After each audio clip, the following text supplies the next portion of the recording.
que chaque personne qui est Olé Hadash ou Toshav Choser, chaque personne qui est Olé Hadash peut faire cette demande qui prouve bien sûr qu'il est dans une situation qui est compliquée aujourd'hui. Comme on le voit, tout le monde dans une situation assez compliquée.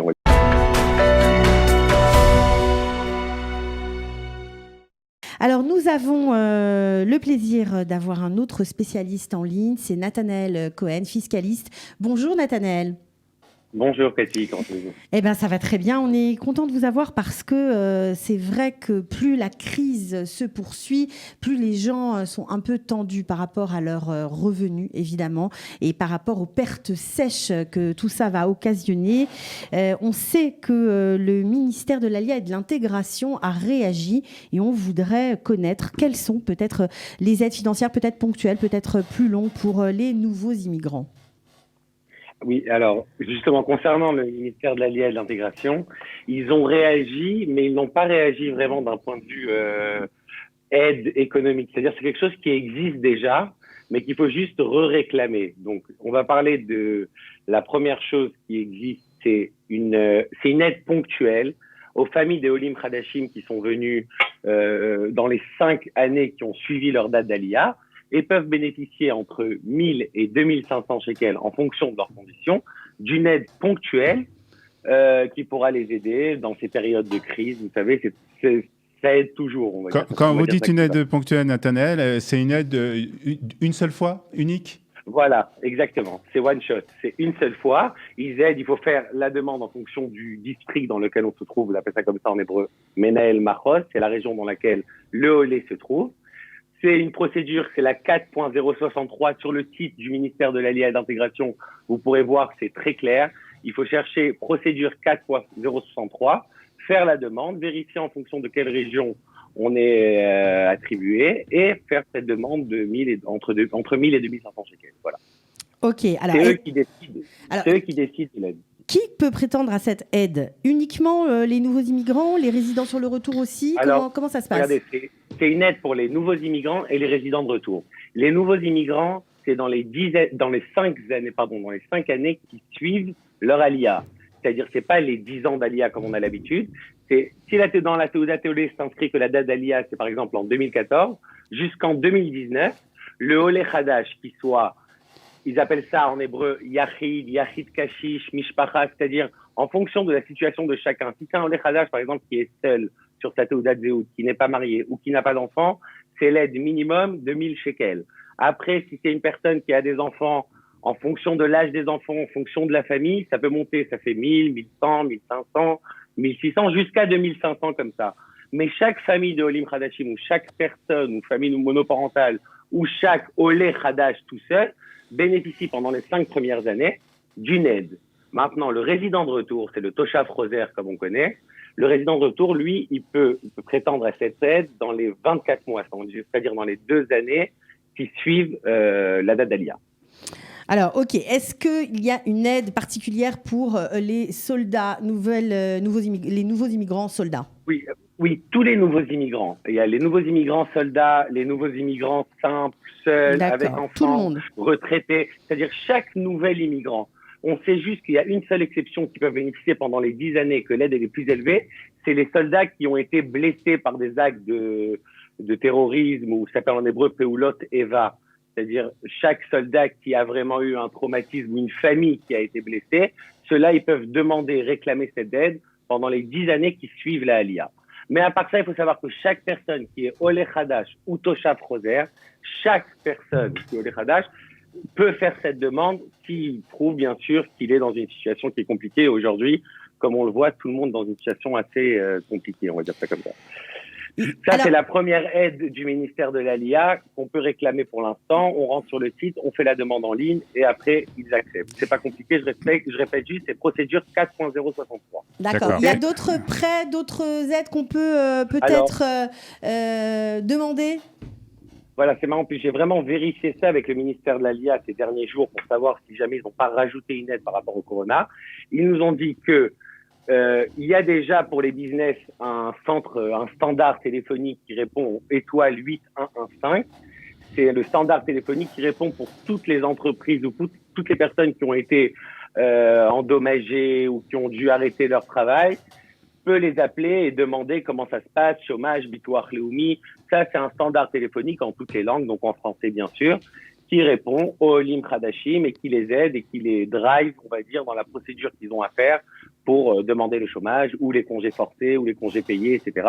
C'est vraiment, ça c'est la deuxième sorte d'aide que le ministère d'Aliyah nous fournit pour l'instant. Ils ont bien précisé que c'était pour l'instant parce que c'est possible que bientôt il pourrait y avoir une autre aide. Et la troisième aide, c'est, vous vous souvenez, on avait parlé des prêts garantis par l'État. Tout à En fait. ce moment, c'est quelque chose que tout le monde demande. Ça s'appelle Alva Be'arvout Bedina. C'est des prêts qui sont garantis par l'État. L'État peut donner jusqu'à 500 000 shekels ou 8% du chiffre d'affaires d'une société qui a été endommagée avec seulement 10% de caution. 8% du chiffre d'affaires avec seulement 10% de caution, donc c'est pas mal, ouais. C'est pas mal. À l'époque, c'était 25% de caution. Aujourd'hui, Oui. on parle uniquement de 10% de caution. C'est l'État qui prend à sa charge 85% et la banque 5%. Donc, il reste 10% sur l'entrepreneur lui-même. Maintenant, pour demander ça, vous savez, l'État a publié beaucoup de choses. Ils ont dit il y a 6 000 shekels pour les entrepreneurs et on ne sait toujours pas comment les avoir. Ils ont dit que ça va prendre des semaines pour les avoir. Ils ont publié aussi ces prêts garantis bancaires. Et lorsque les gens vont à la banque et font la demande du prêt garanti bancaire, on s'aperçoit qu'on est devant une bureaucratie et des formulaires infinis à remplir. Donc, pour ce genre de choses, il faut déjà préparer un business plan, c'est-à-dire une technique iskit.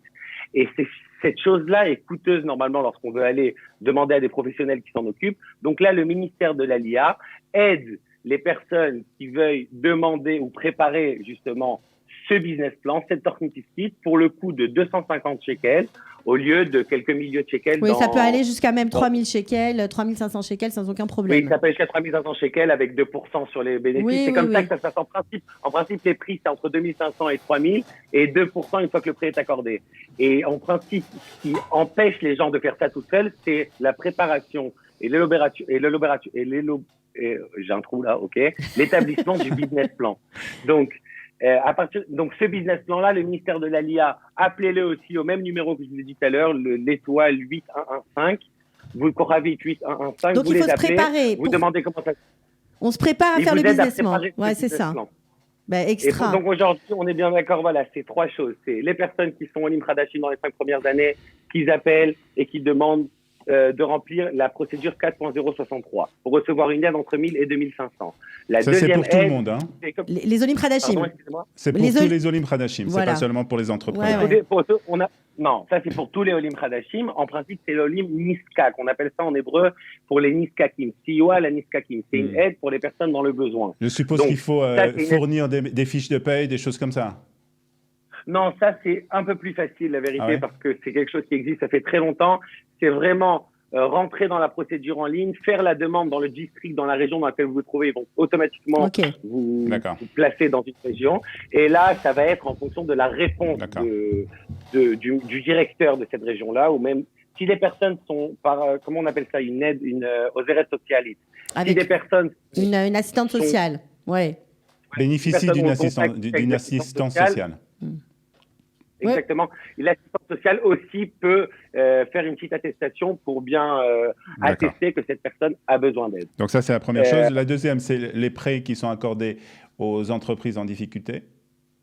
Et ça, c'est les prêts qui sont demandés, c'est justement l'accompagnement lors de cette demande des prêts. Parce que je vous dis vraiment, en connaissance de cause, c'est quelque chose qui est très compliqué à le faire tout seul. Ça veut dire, moi je vous dis, la banque, elle dit sous les 9 jours, on donne, mais en 9 jours, c'est impossible de préparer ce qu'ils demandent. Donc c'est bien. Alors attendez, je rebondis sur ça, parce que vous parlez des banques. On a parlé lors de votre dernière intervention sur notre antenne d'un report de prêt. Ça aussi, c'est très difficile à obtenir par les banques ou ça se fait automatiquement? Non, ça, je peux vous dire, entre le jour où on a parlé, c'était avant-hier et aujourd'hui, ça facilite encore plus la chose. Moi, pour vous dire, les banques appellent toutes seules des fois même les personnes qui ont des créances chez eux. Aujourd'hui, c'est accordé chez tout le monde. Mais il faut faire la démarche. Il faut absolument faire la démarche. Il faut faire la demande, on est obligé. Il faut les appeler, il faut demander de repousser de 3 mois. Tandis que la Mashkanta, aujourd'hui, ils font ça par téléphone même, de repousser le prêt hypothécaire. Par téléphone, ils vont vous lire les consignes, ils vont vous demander votre approbation. Si vous dites OK, c'est bon, c'est repoussé pendant 3 mois. Mais il faut faire la démarche. Il faut faire la démarche pour ça, mais aujourd'hui, c'est quelque chose qui est très facile. Ce qui est un peu plus embêtant, c'est les prêts garantis bancaires. C'est quelque chose qui peut être très significatif vu les montants qui sont accordés. Vous savez, entre 500 000 et 8% du chiffre d'affaires, c'est beaucoup d'argent. C'est beaucoup d'argent et on a des conditions qui sont assez sympas. On a un grace de 6 mois, c'est-à-dire les 6 premiers mois, on n'a pas besoin de rembourser. Après, c'est un prêt qui est étalé sur 5 ans avec à peu près 4-5% d'intérêt. Donc, c'est des conditions qui sont assez correctes et qui permettent de souffler. Et qui permettent de souffler. Il permet vraiment de souffler. Ils appellent ça en plus Masoul on Rosaire. C'est vraiment pour respirer, pour avoir un peu de trésorerie pendant ces mois compliqués. Voilà. Bon, bah écoutez, Nathanaël Cohen, merci beaucoup. Merci Nathanaël. Merci de vos précisions. Du moment où j'aurai un peu plus d'aide, je vous dis encore une fois, les 6 000 shekels, c'est important de rappeler parce que tout le monde nous appelle tout le temps. Les 6 000 shekels, hier, ils ont encore publié, le service des impôts, que dans les prochaines semaines, ils vont définir comment ça va se passer et qui pourra le... Précisons que ces 6 000 shekels, c'est pour les indépendants. Ça, c'est pour les indépendants et ils ont déjà dit qu'en principe, selon la presse et les rumeurs qui circulent, ça va être pour les indépendants qui ont un chiffre d'affaires qui est inférieur à 300 000 shekels. D'accord. Donc, on n'a pas entendu un chiffre d'affaires inférieur à combien ? 300 000 shekels. 300 000 shekels. 300 000 shekels. Pour l'instant, c'est ce qu'ils disent. Mais encore une fois, il n'y a rien de... Rien de sûr. Donc, il ne faut pas trop compter là-dessus pour l'instant. En tout cas, il faudra attendre quelques... En tout cas, Nathanaël, dès que vous avez des informations sur ce sujet, on sera bien entendu heureux de vous réaccueillir sur Studio Kalita par l'intermédiaire de Skype. Allez, merci beaucoup. Merci beaucoup, Nathanaël. Bonne journée. Portez-vous bien surtout. Ciao. Moi aussi. Merci, ciao.